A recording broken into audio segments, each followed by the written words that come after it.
Hi guys, welcome back to my channel if you're returning, and welcome if you're new. I'm Debbie Crown. So if you've been following me on Snapchat, I've been talking about the fact that I'm off to Nigeria tomorrow. So I wanted to do a little background story about, you know, being Nigerian, coming to England, and just, I don't know, just reminisce basically, and just talk about moving here, because I haven't been Nigeria in probably 16 years.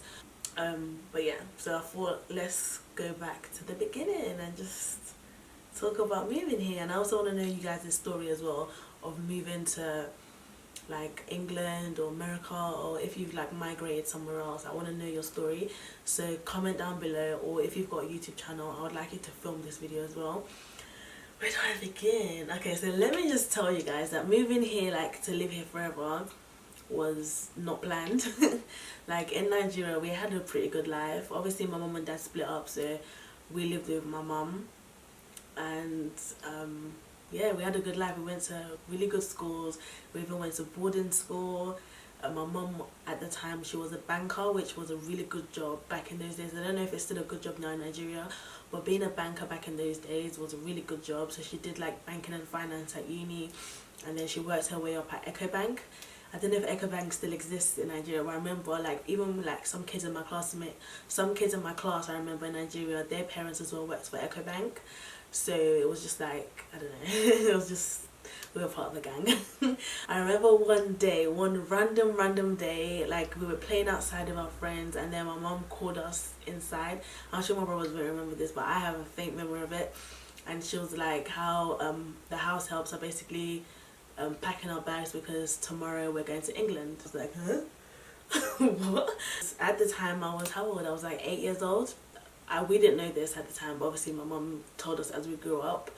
The backstory was basically my dad's family were going to come and take us, and they lived in like, not the village, but they were not as well off as my mum was. That day that my mum found out that they were coming, they were going to come like at the end of the week or something to come and take me and my brothers, because in Nigeria basically the father has more rights than the mother, whereas I feel like in the Western world, like in the UK and stuff, if you go to court it's usually the mum that gets the kids basically, if she's fit enough to take care of the kids. But in Nigeria back in those days, I don't think they would, like, you would even go to court with your children or not, I don't know, but usually it would have been seen like the father's family had priority over the kids basically. So because his family were gonna come, I don't think it was even him, but I think it was like his family who wanted us for whatever reason. My mum had just like randomly, like in the bank, I told you the bank was like a really good job back in the days, randomly she had UK visas, like because they were doing it for some of the other staff members, and it was just a thing that she did, and she had it in the bank's vaults basically. So when that was happening, she was like, she already had my uncle here, so her brother, she had already sent her brother to England, and he had already started making a good life for himself. So that was like, that's the reason why she just kind of did the visas anyways, like maybe we could come on holiday here or whatever. So she bought tickets, and the very next day we flew to England. I feel like that's such a boss move, like as a woman, to do that back in those days. But I feel like for back in those days, that is such a boss move for like a woman in Nigeria to do that, like literally buy like how many plane tickets the very next day and fly your kids out, and like no one's taking my children from me. So obviously now I know that's the reason why.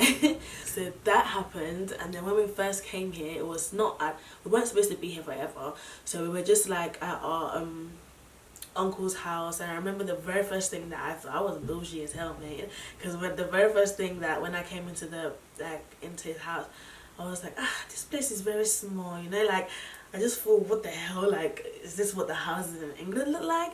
But it was a flat. So he lived with his girlfriend at the time and her son, so it was like a 2-bedroom flat, you know, a nice, like obviously now I know like that's a decent sized house kind of thing, but when I first came I was like, oh my god, this is where I'm gonna stay. But I just remember back in those days thinking, this is fucking small, like what the hell, like I'm supposed to be in this cramped space. It was just like culture shock. And obviously now I know that like small houses in England are like, not England, small houses in London are extremely expensive. At the time he lived in East London, so Like, I didn't know, obviously, I was young, and also I'd come from Nigeria where your money goes a very, very long way. Like, people live in mansions in Nigeria. I remember, at the time we called my uncle's girlfriend's son our cousin, so I'll just call him our cousin because that's just how it was. Like, so yeah, our cousin was there, and he he was just looking at us like we were aliens, and I remember just feeling like an alien because like little stuff like cereal, like I was like, what the, is this your meal? And the foods were just weird here. And I remember like pizza, I didn't like pizza then.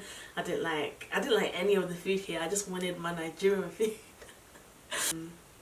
Then we ended up staying here for so long because his family kept coming to my mum's house in Nigeria. So my mum, at this time, my mum had flown back to Nigeria because obviously she had to go back to work, and we stayed with our uncle, and it was just like an extended holiday for us. Then I remember after that summer, because we had been away from school and stuff for so long, they enrolled us in school in the UK. So because my mum, my dad's family kept going back to my mum's house, it wasn't like we couldn't go back to Nigeria basically. And if we went to boarding school or whatever, they would probably come and take us from boarding school in Nigeria.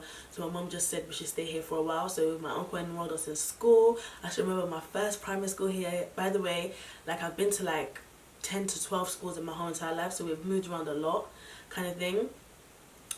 Even in Nigeria we went to quite a few schools. I don't know why, but we moved around quite a lot. So that's why, like friendships and stuff, it's very easy for me to let go of people and like make new friends. And yeah, that's why I'm quite, so even though I've got like social anxiety, it's very easy for me to like make new friends and stuff, and people will find that weird that I'm like so, you know, like easy to get along with. Got enrolled in school. So my first school, it was Woodford Green Primary School, and that was also in East London. And then after a while, obviously my uncle lived, like I said, in a small 2-bed, and there's me and my 2 brothers, and my brothers were super young then. So like our youngest Ade, who's like, how old is he, 20 something now, like he's super tall, he's a giant now. So our youngest at the time, he still needed help doing stuff, getting ready and stuff, and my uncle and obviously his girl were busy with work and stuff, and her son was old enough, so he was like my age, he was old enough to take care of himself, so sometimes he would even be at home by himself. But with us, because of our youngest, like 2 boys, then they needed people to look after them all the time, so we couldn't stay with our uncle anymore. So my mum put us with like a family friend. We used to call her grandma because she was old, and there was this other girl that lived with the grandma, and her mum had died, which is why she started living with that family friend of ours. So my mum would basically send thousands of pounds to this lady to look after us from Nigeria. She would send thousands, you guys. She sent hella money to this lady so that everything is good, so that, you know, everything's Gucci.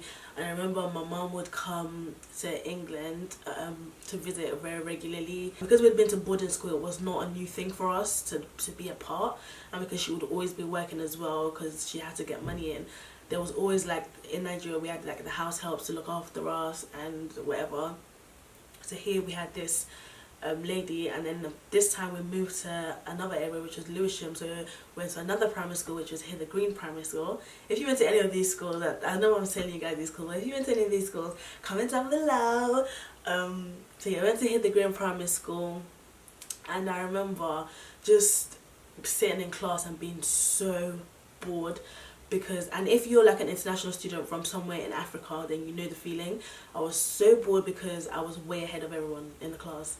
So I was, for like the next 3 years of my education in England, of the first 3 years of being here, like I was always bored in class because I already knew everything. We'd already done it in Nigeria. So Nigeria teaches kids way in advance, and that's why like in my university there were kids that were 2-3 years younger than us doing my course. I did law, and there were like 16-year-olds doing university, like law, in my uni, and they were from Nigeria and stuff. So if you're like an international student, you know what I'm saying, like the boredom was so real, you guys. And then another culture shock was like kids talking back to teachers.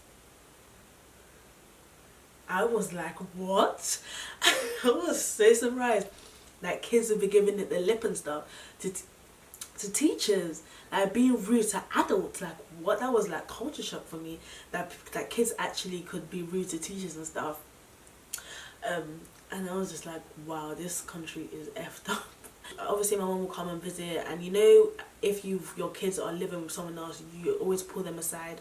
Or if your kids are like babysat by someone, you always put them aside and you know, you have to find out if they're being treated well and stuff. And so my mum would always pull us aside and be like, are they treating you well? Is everything good? Like, is everything going on? Obviously these are family friends, so they're obviously trusted, but still, you never know. Like, even if it's your brother, like even my brothers, as much as I love them and trust them or whatever, like, I'm still gonna ask my kids when my brother's babysitting and stuff, is my brother's treating you well? Like, you don't know. You don't really, as much as you trust people, like, you know, they're your children kind of thing, so you have to always make sure.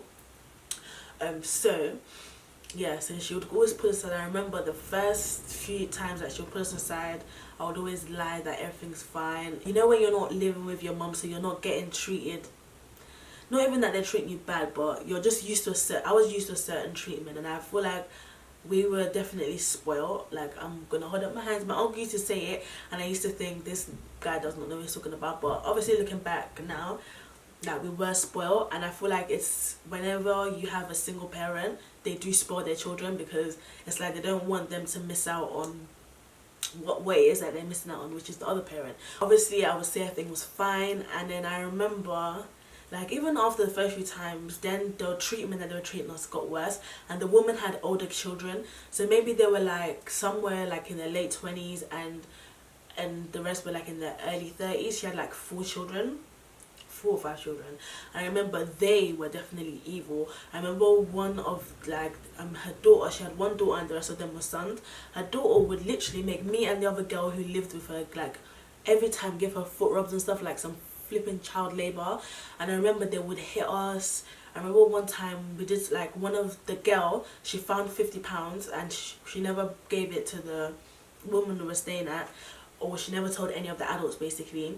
And she showed us, me and my brothers, that she found this money, and then we all split and we went and bought loads of sweets, like just what kids do, you know. Like, I mean, it's just what children do. Like, you don't think to give a £50 note that you found to an adult. So yeah, so when they found out, I remember they literally beat the hell out of us that day, and they made all of us line up and kneel down on the floor, and they flogged us, and they got us to like hold our hands out and hit. Like, my mum never hit, mum never ever used to hit me or my brothers. She never hit us. Yeah, they beat the, like, literally, like, I wanted, like, you know when you just, that day I said to God, we suffered. Like, they beat the hell out of us. And then I remember that time was a really rough time, because I remember even at school as well, I was getting bullied. Why am I always crying on my channel? So yeah, at school as well, I was getting bullied. So it was just like, go to school, get bullied, come home, stress. It was really rough. I remember the next time, obviously my mum would call as well all the time, so I remember the next time I remember the next time that my mum called, and then she came to England as well. I remember, no, she asked me to go into another room to talk so that I could tell her everything that was going on. I remember I went into the other room, and obviously I just broke down and told her, like, no, we can't take this anymore. I remember she must have flown out. She came super quickly, and so she basically flew out to England like super quickly, and she told the woman that she's just taking us for holiday to one of her friends' house or whatever, like outside London or whatever. But then she had told me that we're not coming back here, so we should pack all of our stuff. So we packed, my brothers didn't know, but I knew. She told me that you're not coming back here, so make sure everything, we packed everything. So we packed everything, and then we never went back there again basically. My brothers would still wet the bed as well, so that made them treat us worse. Like, obviously we're used to a certain treatment and a certain lifestyle which they did not give to us. So you know, we, not that we were bougie or whatever, but we were used to a certain way of life, and they couldn't provide that for us, even with the thousands my mum was sending to them. Like, I remember as well that we had lost so much weight, which is why my mum was worried. We were so skinny and we had lost so much weight. We just looked rough. We just looked like haggard and just so that's another reason why my mum kept probing me, like, what's going on, like, is everything okay, are you getting treated well, are you eating, like, da da da da. So I remember then obviously me and my brothers had settled in England by that time, and we had English accents already. Like, our accents changed so quickly because we were kids. Our accents changed. So we had already settled in England, and my mum didn't want to move us back again to another like Nigeria again. So she quit her job in Nigeria, and she, like, that time that she came super quickly, you guys, she had quit her job in Nigeria, like no plan, no nothing. She's like, just with the savings that she had, she came. And then I remember that's when we moved in to our first place together, me, my brothers and my mum, in England. It was a small place. It was like 2 bedroom. That time my mum would have to work night shift. She started from the very bottom. She came from a banking and finance job in Nigeria, and she started at the very bottom. I don't remember what, I think her first job was being a carer. So now she's a registered mental health nurse. She's gone to uni again to become a nurse in England, and that she owns her own like nursing agency as well. But then like when like the carers like at the bottom, so they basically do all the like bitch work. So they basically like have to wipe people's bums and like feed people who can't, you know, like literally bitch work. I've done it before. That's like my first ever job, because my mum was a manager, like an assistant manager or something at a care home when I was old enough to work. So my mum, like, I begged for her to let me work. She didn't want me to do it, but I wanted to. So I begged her, and she helped me get the job just because I wanted money. I remember I was earning like £5 something an hour. I come to this country, like literally I've noticed that like the Africans and stuff that you see doing low level jobs, they have degrees, they have master's degrees, they have like PhDs and stuff, but because they've moved to this country, they literally have to start all over again. But yeah, so she started from the bottom, and I remember she would have to do night shifts. So was it night shifts, or did she start with day shifts? I don't remember. But I do know that like I would have to babysit my brothers, and it used to be so annoying. Like it was the most annoying thing ever. Obviously in Nigeria we had house helps and stuff, but in England it was just us for a while. Yeah, my mom did end up flying out someone to come and look after us. Someone that we kind of saw as a big sister. So she came, my mum flew her out, and she would be the one looking after us after a while. But in the beginning I would have to babysit my brothers, and it was just like, ugh, so annoying. It was just like, just adjusting to England was just so long and so annoying to me. Certain times, definitely growing up, that we all thought, should we just go back to Nigeria? Like, is this country even worth it? That's why whenever people do the most to stay in this country, I'm just like, I would just go back to my country. I really wouldn't even care. And I know you're probably thinking, oh, you're just saying that because you can stay here and you're free to leave and stuff. No, there's been times when obviously we've had to, my mom's had to, you know, do applications and stuff and pay money for us to actually be able to stay here. So there's been times when, you know, all we've had is visas and stuff. So like I wouldn't have minded going back home. Me and my mum have said that several times. Like we've said, should we just go back or no? It just so happens that things have worked out that we can actually stay here and whatever. Let's talk about like immigration and stuff, because while all this was going on, while we were settling in and whatever, obviously I had other family members who had moved here, like distant relatives, friends, and like family friends who had moved here basically around the same time as we had. And little stuff like I definitely don't think I took immigration and all of that seriously.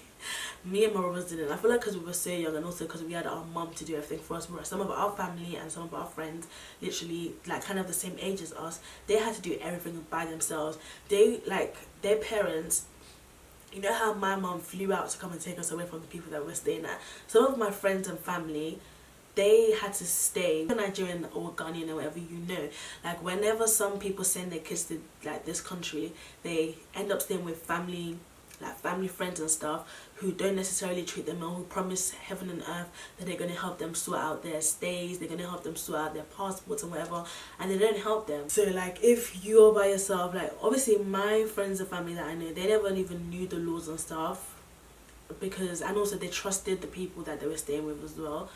Like, that people will promise heaven and earth. Don't trust anyone unless it's like your mum or whatever, or your mum or your dad. And even then, some parents don't even help their kids to sort out their immigration status and stuff. And I feel like that's like the most important thing.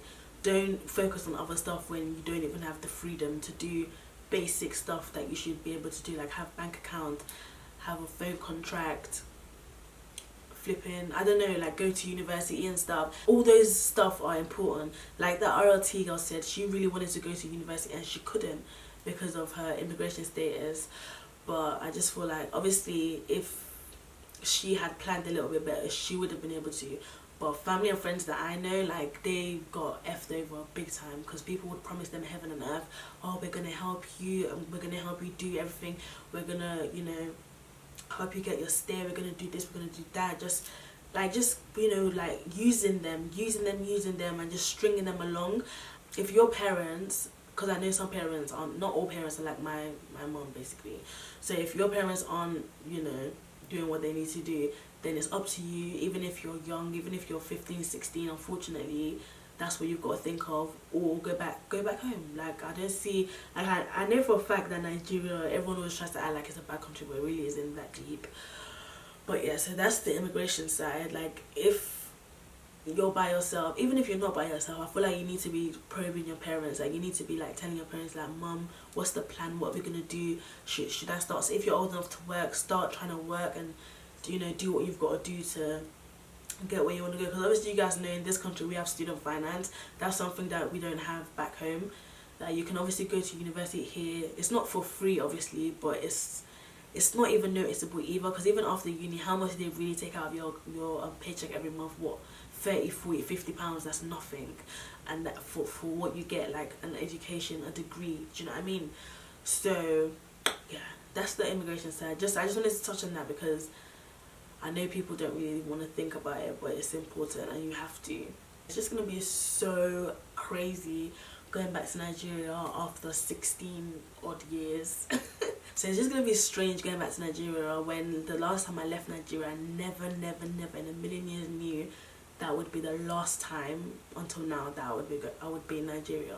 Like, I thought I was just coming here for a holiday, and then obviously I ended up staying here, like, because circumstances, I just ended up staying here kind of thing. So that's just like my little backstory. I just wanted to like tell you guys, because obviously I feel like I'm gonna end up vlogging in Nigeria, and yeah, I don't want you guys to be surprised when I'm like, oh my god, I can't believe this, oh my god, I can't believe this in Nigeria. Because I hear things about Nigeria which obviously when I was living there, like, didn't exist, or like things were just different. So I don't want you guys to be like, huh, she never been to Nigeria before. Like, no, I was born in Nigeria, and I just so happened to have left when I was quite young, and just haven't had the opportunity to go back until now. My first day back in Nigeria is going to be me going to go get a new Nigerian passport. That's going to be my very first day. That's all booked and everything. I'm going to get a new Nigerian passport so that I can come back to England. Because my visa for Nigeria runs out whilst I'm over there. So if I want to leave the Nigerian airport, I need my Nigerian passport. I need to open a Nigerian bank account, because I plan to be going back often, don't know how to say that word. So yeah, I plan to be going back often, you say often. Yeah, I plan on investing in homes and stuff over there, investing in property. My mom doesn't want me to, but I really want to. So we're gonna go also look at properties out there while we're there. And yeah, I'm so excited to see family that I haven't seen since I was young, and just see, like, you know, just, I don't know, just everything. I can't wait to see Nigeria again. I hope you guys enjoyed this little video. I don't know what the point of this video was. I literally just wanted to reminisce and talk about me moving to this country, and hopefully some of you can relate, and some of you have some experiences that you would like to comment down below. Make sure you follow me on Snapchat, Instagram, Twitter, all of that. Don't forget to always work hard and slay even harder, and I'll speak to you guys in my next video. Bye guys.